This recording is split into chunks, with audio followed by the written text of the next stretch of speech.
안녕하세요. 범바람박독파입니다. 구독과 좋아요, 알림 설정, 회원가입 부탁드리겠습니다. 벽이 아닌 다리를 세워라. 이거 굉장히 의미심장한 말인 것 같은데, 지금 관세 장벽을 일컫는 말이기도 하고, 여러모로 트럼프 정부에서 상당히 이전 바이든 정부와는 색다른 어떤 정책들이 계속적으로 이어지기 때문에 이 갈등 양상이 계속해서 구축이 되고 있죠. 교황이 선종하면서 결국에 생전에 트럼프를 향해서 날렸던 일침이라고 할 수가 있는데, 결국 이 정책 위반자들이 가교 역할을 해야지 계속적인 어떤 단절 현상을 양산을 하면 결국 평화는커녕 엄청난 갈등만 부추길 수 있다라는 교황다운 그런 얘기를 한 겁니다. 근데 교황이 돌아가시면서 이제 장례식이 절차가 진행 중에 있는데 세계 각국의 정상들이 모이죠. 결국 장례식장 자체가 거의 작은 외교 안보 라인, 어느 정도 회담이 오고 갈 수 있는 정치장이 되고 있는데, 트럼프도 역시 여기에 참석을 하면서 여러모로 러시아와의 어떤 껄끄러운 관계를 좀 청산해보려는 그런 어떤 움직임을 보이고 있습니다.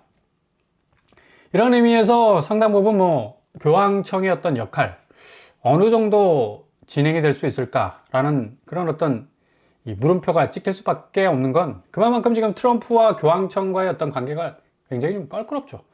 영화 콘클라베, 결국 교황을 선출하기 위해서 만장일치라는 의견을 딱 담아가지고 거의 100% 퓨어한 아주 순수한 어떤 지지를 받는 사람이 선출이 되는 건데, 이게 1200년경에는 교황을 뽑는데 2년 9개월 걸려서, 그러면 이 정도면 거의 3년 걸린 거 아니에요? 군대 갔다 온 거네, 군대 갔다 온 거. 1200년경에는 거의 교황을 선출하는데 2년 9개월 걸렸어. 그냥 콘클라베가 그만큼 엄청난 엄정한 이 단계를 거쳤다는 얘기인데, 군부대 금속 탐지기 동원하면서 외부의 영향을 엄청나게 차단하면서 순수하게 교황을 뽑는 그런 시스템을 가지고 있었죠. 근데 최근에는 3일 안에 선출합니다. 이유인즉슨 식사와 물을 제한해버려.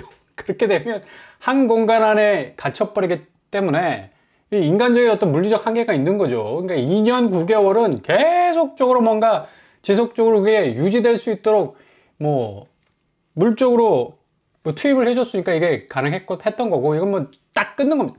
단수, 그리고 식료품 딱 끊어버려. 그럼 빨리 선출을 해야지 이게 진행이 되는 거 아니겠습니까? 그래서 밀실 공포증을 앓는 이가 없었으면 좋겠다라는 그런 얘기까지 지금 등장하고 있는데, 아무튼 지금 교황청 안에서는 이 관세와 연관된 여러 가지 어떤 이 국가적인 사안들이 계속적으로 지금 논의가 되고 있고요.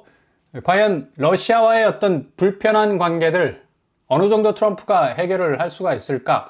러시아는 지금 점령 지역에 대한 양보를 조금 더 양보하지 않으려는 그런 입장을 가지고 있고요. 이러니 평화협정이 체결이 될 수가 있겠습니까? 이렇게 되다 보니까 세컨더리 보이콧 같은 재정적인 어떤 이 제재가 가해질 가능성도 있다. 그런 어떤 예상이 나오고 있는데, 아무튼 간에 좀 지켜봐야 할 대목은 이 관세 영향이 러시아와의 어떤 관계 안에서 또 새로운 국면으로 전환될 가능성도 있어 보이고요. 지금 중국이 미국산 반도체 125% 보복 관세 처리하지 않았습니까? 이거 굉장히 전격적인 어떤 스탠스 전환이거든요. 메모리 칩 제외를 하고 철회를 했는데 상당히 진일보한 어떤 관세 협상의 어떤 결과물이 나오지 않을까라는 전망을 할 수도 있지만, 트럼프는 여전히 아주 완관의 입장을 가지고 있고, 중국이 시장 개방하지 않으면 대중 관세 철회 우리 기본적으로 안 할 거다. 엄포를 놓기 시작하고 있죠. 이렇게 되다 보니까 미중 사이의 이 관세 협상이 정말 절차적인 면에서 상당 부분 진일보한 어떤 결과물을 내놓을 수 있겠다라는 전망도 나오지만, 한편으로는 또 어두운 또 이런 전망도 나올 수가 있겠고요. 이렇게 되다 보니까 우리는 이 관세 어떤 갈등 국면에서 고래 싸움에 새우등 터진다는 그런 말이 딱 적용이 될 정도로, 지금 한국은행 총재 역시도 미국과 중국의 관세 협상이 안 되면 90일 유예 연장돼도 경제 비용은 상당히 커질 수밖에 없다라는 그런 어떤 토로를 하고 있습니다. 그만큼 이 유예는 아무런 의미가 없다는 얘기죠. 계속적인 어떤 미중 간의 무역 갈등이 심화되고 골이 깊어지게 되면 결국에 교역 상대국인 한국, 수출 주도형 어떤 국가 아닙니까? 이 부분에 있어서 뭐 셔터가 딱 내려갈 수밖에 없는 거고, 이렇게 되면 중국의 경기 침체가 계속적으로 하향화되면서 고스란히 한국은 그 영향을 받을 수밖에 없는 거고, 미 관세 충격에 의해서 뭐 금리를 딱 동결을 했습니다. 2.75%. 환율, 금리, 가계대출 등 뭐 여러 가지 부동산을 자극할 수 있는 리스크들이 충분히 있죠. 그래서 하나는 역시 금리를 꽉 붙잡을 수밖에 없는 건데, 지금 이런 상황에서 집값이 계속해서 올라간다는 시그널을 준다는 게 얼마나 위험한 신호인지 이 시장 자체가 좀 걸러야 하는 그런 어떤 작용을 해야 되는데, 이게 계속해서 호가세나 어떤 기대감, 여러 가지 또 펌프질을 하는 그 변수들이 작용을 하게 된다면 계속적으로 비정상적인 이 고점에 물린 집값들은 내려올 생각을 안 할 수밖에 없다는 얘기입니다. 본전 생각 때문에 집값 내리겠습니까? 자기가 그만큼 고점 물고 들어갔는데. 올림픽 파크 포레온 뭐 2년 만에 분양가 2배 정도 올랐다고 해서 뭐 지난해에도 국민 평형 뭐 입주권이 27억에 육박을 했다고 하죠. 3월 14일 거래가 입주권 26억 6,500만 원에 거래가 됐다고 하는데, 거의 뭐 27억 신고가에 근접해 가고 있다고 이렇게 말을 하고 있습니다. 과연 올림픽 파크 포레온이 이 정도의 어떤 시장 가치, 어떤 잠재성이 있는가라는 또 의문 부호를 던질 수밖에 없는 거고요. 전용 면적 84제곱 기준 13억 2,040만 원이었던 분양가가 2년 만에 2배 이상 지금 거래가 됐다라는 어떤 신고가를 빵빵 쏘는 그런 어떤 얘기를 하고 있는데, 실질적으로 실거래가를 한번 들여다보면 깜짝 놀랄 만한 어떤 거래가가 등장하고 있습니다. 43평, 최고가가 31억이었습니다. 근데 실거래가는 4월 7일 이번 달 거래가 나왔죠. 송파구 토제 재지정되면서 송파구 거래가 상당히 쭉 하고 줄어든 그런 상황에서 나온 거래가였는데 7억 3,500만 원. 와, 이거 가만히 보니까 뭐 중개거래, 정상적인 중개거래로 나왔고요. 특수관계인의 어떤 그런 거래일 가능성도 높은데 상당 부분 뭐 충격적인 거래가라고 볼 수가 있겠습니다. 그리고 34평에서 17억 6천. 그러니까 보통 제가 좀 전에 말씀드린 것처럼 입주권 가격 신고가를 찍은 것이 27억 정도 나왔는데 17억, 거의 뭐 10억 정도 떨어진 직거래가 지금 나오고 있고요. 이렇게 좀 혼조세를 보이고 있습니다.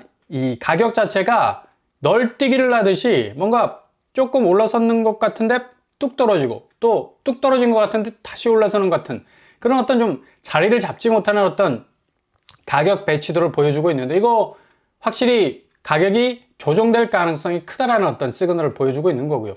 송파구 지금 거래량이 4월 달에 33건으로 완전히 쪼그라들었습니다. 뭐 라면 그냥 쫄쫄쫄 쫄리듯이 그냥 이렇게 거래가가 완전히 죽어버리게 됐는데, 이거 지금 헬리오시티 뭐 송파 아파트의 풍향기 아닙니까? 42평이 집거래이지만 29억에서 26억 상황으로 지금 급락하고 있는 그런 어떤 분위기를 보여주고 있고요. 역시 33평 27억에서 24억, 한 3억 정도 떨어지는 그런 어떤 양상을 보여주고 있습니다. 3월 24일부터 토제 재지정되면서 이 실거래가가 전혀 4월 달에는 나오지 않는 게 헬리오시티의 지금 특징이죠. 그만큼 지금 매수 심리가 꽁꽁 지금 얼어붙어 있는 상황이다 라고 말씀을 드릴 수가 있겠고요. 서울 강남권은 뭐 매도세가 50에 해당된다면 매수세는 7에 해당될 정도로 거의 뭐 극과 극의 어떤 균형을 맞추는 게 아니라 완전히 균형을 깨버리는 그런 어떤 양상으로 진행이 되고 있다는 얘기죠. 그래서 이런 어떤 이유 때문에 앞으로의 서울 아파트 뿐만 아니라 수도권, 지방 너나 할 것 없이 계속적인 거래량 감소와 더불어서 거래가도 상당 부분 위축될 수밖에 없는 상황을 고스란히 보여주고 있다. 매매가 6건 나와. 1일 아파트 거래량 서울에서 6건. 무슨 동네 복덕방도 아니고 딸랑 6건 아니 1,000만 정도 되는 서울 사람들이 살고 있는 그 어마무시한 서울 아파트들 뭐 빌딩 수가 아닙니까? 6건밖에 안 됐대. 그냥 거래량이. 이거 뭐 심각하죠. 그 정도로 지금 거래량이 3월에 비해서 거의 4월 거래량은 지금 겨우 지금 4월 다 끝나가고 있지 않습니까? 2,169건에 지금 그치고 있어요. 3,000건도 이르지 못할 가능성이 아주 높습니다. 뭐 기껏해봤자 한 2,500건 정도 이를 수밖에 없는 그런 거래량을 가지고 있다는 건 앞으로의 거래가가 상당 부분 위축될 수밖에 없는 것을 보여줄 수가 있겠죠. 그래서 절대로 고점에서 집을 잡지 마시라. 무조건 안정적인 임대 환경에 거주하시라. 제가 늘 말씀을 드렸습니다. 이런 안정적 가두리에 딱 내가 안착을 하고 있어야 앞으로 공공분양, 무순위 등등등 분양가 상한제가 적용되는 서울 아파트, 수도권, 지방 등등이 너나 할 것 없이 그래도 좀 저공 비행할 수 있는 기회들을 잡을 수가 있기 때문이죠. 그래서 장기전세, 이번에 서울 장기전세가 마무리가 됐는데 경쟁률이 무려 50대 1, 어마무시하게 지금 올라갔습니다. 광진구, 관악구, 구로구, 성북구, 송파구, 은평구, 서울 각지에서 나왔는데 서울 사신다면 장기전세 반드시 하셔야 되죠. 소득 기준 올라갔고 또 총 자산 기준도 올라갔어요. 그래서 기준 자체가 좀 많이 올라갔기 때문에 좀 고려를 하셔야 되겠고요. 행복주택도 역시 마찬가지입니다. 용어 자체가 행복주택 별거 아니겠지라고 생각하지만 강동구, 강북구, 광진구, 서대문구 등등등등 해서 비교적 절반 정도의 어떤 임대료를 가지고 어느 정도 안정적으로 임대 환경 머물러 있으면 기회는 생기게 마련이거든요. 이게 임대 환경이 좀 각박해지고 계속해서 쫓기다 보면 기회를 번번이 놓칠 때가 많아요. 잘 활용을 할 수 있기 바라고요. 입주 자격과 주택 소유 기준 확인을 한번 해보시고요. 소득 기준도 있습니다. 공급 절차 및 일정도 5월 7일에서 9일까지 접수를 받게 되네요. 이런 부분도 한번 생각해 볼 수도 있는 거죠. 그리고 공공분양 서초구 방배동에서 성디마을이 본격적으로 시작이 됩니다. 미리 내 집도 포함이 되어 있습니다. 그러니까 서울시 장기전세죠. 장기전세인데 또 우선 매수권을 주는 또 그런 특징이 있어서 방배동에서 900가구 정도면 상당히 마지막 기회가 되지 않을까. 엄청나게 지금 가격대가 저렴할 가능성도 높고요. 미리 내 집으로 내가 진출을 하게 되면 일단 10년 정도는 확보하고 이후에 내가 매수할 것인지 안 할 것인지 곰곰이 고민할 수 있는 그런 기회도 주어지니까 2호선, 4호선이 교차하는 굉장히 입지적으로 뛰어난 곳이라 말씀을 드릴 수가 있겠고요. 여기가 거의 10년, 15년 정도 걸렸죠. 이 정도까지 오는데 이제 본격적으로 문을 열게 되는데 송파구에서 나왔던 이번에 미리 내 집 힐스테이트 2편의 산상 분정이 3억 1천만 원 정도 수준에 나왔으니까 방배동 이쪽도 거의 미리 내 집은 3억 정도에 충분히 진입할 가능성이 있는 아주 가격적으로 메리트가 있는 곳이라 말씀을 드릴 수가 있겠고요. 아무튼 내일 구체적인 분양 계획이 발표될 것으로 예상이 됩니다. 지하 2층에서 최고 20층, 미리 내 집이 327가구, 분양은 292가구를 포함해서 아파트 900채가 나오게 된다는 얘기죠.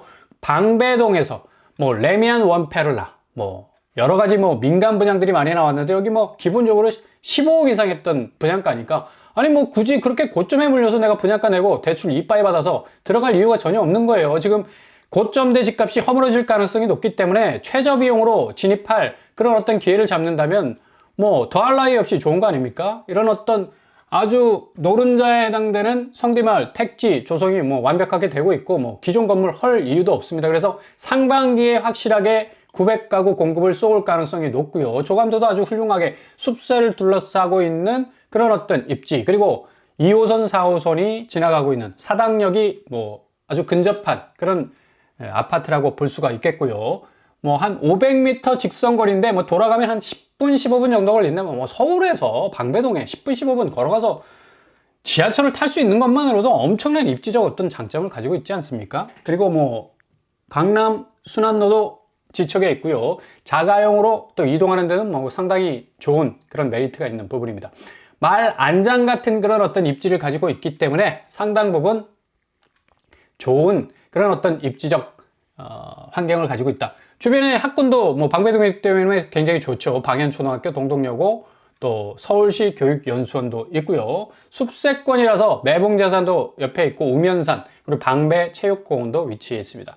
아무튼 이렇게 기본적으로 한국의 자산시장의 어떤 약세는 자본시장과의 어떤 맞물림을 통해서 계속적으로 지금 진행이 되고 있는데 코스피가 지난주에 살짝 올랐습니다. 외국인이 6천억 정도 사들이는 그런 모습을 보였지만 역시 개인이 7천억 이상 팔고 나가는 자본의 바이패스 우회 현상이 계속적으로 일어날 수밖에 없는 한국의 자본시장, 역시 불안한 자산시장과 맞물려 있고 앞으로 지금 다우와 나스닥과 S&P 500이 지금 트럼프의 관세 정책에 따라서 어떤 방향으로 갈지 무조건 우상향 방향으로 갈 가능성은 아주 농후해 보입니다. 그만큼 트럼프의 지금 입지가 상당 부분 곤란해져 있기 때문에 국채 가격이 너무 떨어졌잖아. 국채 금리 너무 올라서 미국이 국채 찍어내면서 이자 줄게라고 약속했던 퍼센테이지 떨어진 가격에서 줘야 되니까 국채금리가 굉장히 부담스러울 수밖에 없죠. 그러니까 증시를 붕괴시키면 안 되겠다는 결론이 딱 나와서 증시를 부양시킬 겁니다. 그래서 뭐 엔비디아나 뭐 테슬라에 넣으신 분들 불안불안해 하지 마시고요. 다시 올라갈 겁니다. 그리고 가상화폐 시장도 다시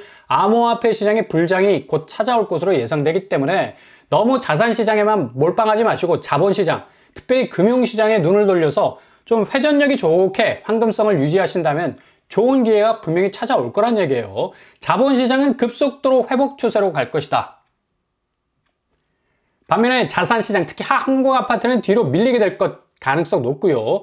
겉으로 표시 안 나는 듯한 뭐 호가스는 내고 단계에선 억대씩 지금 하락하고 있다. 부동산 문 딱 열고 들어가서 부동산 사장님한테 얘기 들으면 집값이 하나도 변한 것 같지 않지만 실제 맞다이로 까서 호가세가 아닌 실거래가로 물고 들어가면 내고 단계는 굉장히 떨어질 수밖에 없는 그런 상황으로 가고 있다는 겁니다. 앞으로 미국 변수와 한국 경제 성장률, 아파트 가격은 물릴 수밖에 없는 거고 대조정기가 도래할 것으로 예상이 됩니다.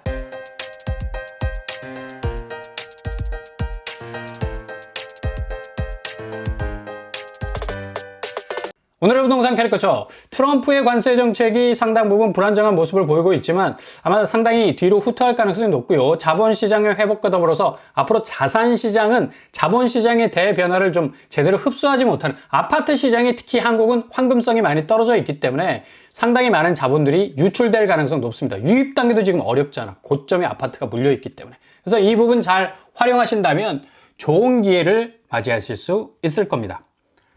오늘도 응원합니다. 항상 여러분의 길이 꽃길만 되실 수 있길 바랍니다. 사용 못 반불한 목도판을 마치겠습니다.